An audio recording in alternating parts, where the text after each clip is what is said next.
ರಾಜ್ಯದಲ್ಲಿ ಮೈತ್ರಿ ಮಧ್ಯೆ ಶುರುವಾಯಿತು ಕಾಳಗ. ಕುಮಾರಸ್ವಾಮಿ ಬಹಿರಂಗ ಮಾತು, ಮೈತ್ರಿ ಭಂಗ. ಬಹಿರಂಗ ವಾಗ್ದಾಳಿಗೆ ಸಿಡಿದೆದ್ದ ಸದಾನಂದಗೌಡ. ಎಚ್ಡಿಕೆ ವಿರುದ್ಧ ಸದಾನಂದಗೌಡ ವಾಗ್ದಾಳಿ.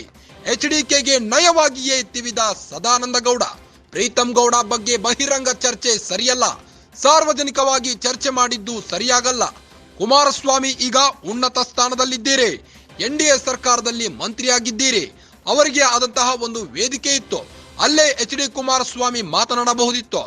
ಪ್ರೀತಂ ಗೌಡ ಬಗ್ಗೆ ಸಭೆಯಲ್ಲೇ ಹೇಳಬಹುದಿತ್ತು. ಅದನ್ನ ಬಿಟ್ಟು ಬಹಿರಂಗ ಚರ್ಚೆಗೆ ಉದ್ದೇಶವೇನು? ಕುಮಾರಸ್ವಾಮಿ ವಿರುದ್ಧ ಸದಾನಂದಗೌಡ ವಾಗ್ದಾಳಿ ನಡೆಸಿದ್ದಾರೆ.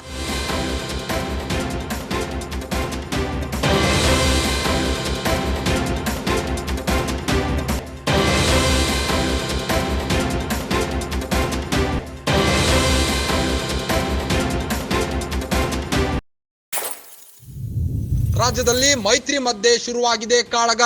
ಕುಮಾರಸ್ವಾಮಿಯ ಬಹಿರಂಗ ಮಾತಿನಿಂದಾಗಿ ಮೈತ್ರಿ ಭಂಗವಾಗಬಹುದೇ? ಬಹಿರಂಗ ವಾಗ್ದಾಳಿಗೆ ಸಿಡಿದೆದ್ದ ಸದಾನಂದಗೌಡ. ಎಚ್ಡಿಕೆ ವಿರುದ್ಧ ಸದಾನಂದಗೌಡ ವಾಗ್ದಾಳಿ ನಡೆಸಿದ್ದಾರೆ. ಎಚ್ಡಿಕೆಗೆ ನಯವಾಗಿಯೇ ತಿವಿದಿದ್ದಾರೆ. ಪ್ರೀತಂ ಗೌಡ ಬಗ್ಗೆ ಬಹಿರಂಗವಾಗಿ ಚರ್ಚೆ ಸರಿಯಲ್ಲ ಎಂದಿದ್ದಾರೆ.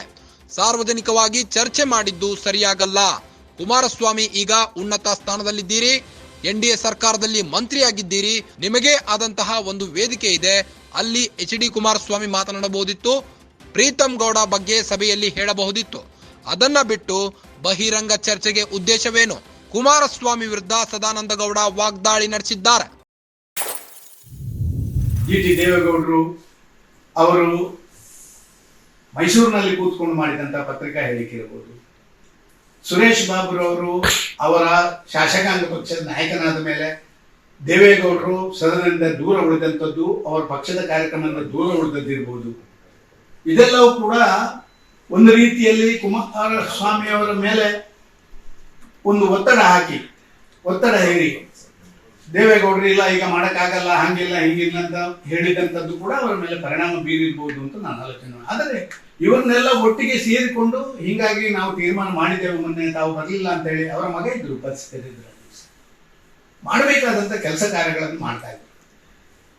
ಏನಾಗುತ್ತೆ, ಇವತ್ತಿನ ಈ ನಮ್ಮೊಳಗಿನ ಸಣ್ಣ ಪುಟ್ಟ ಗೊಂದಲಗಳು ಒಂದು ರೀತಿಯಲ್ಲಿ ಕಾಂಗ್ರೆಸ್ಸಿಗೆ ಪರೋಕ್ಷವಾದಂತ ಬೆಂಬಲವನ್ನು ನಾವು ಘೋಷಣೆ ಮಾಡಿದಂಗೆ ಆಗುತ್ತೆ.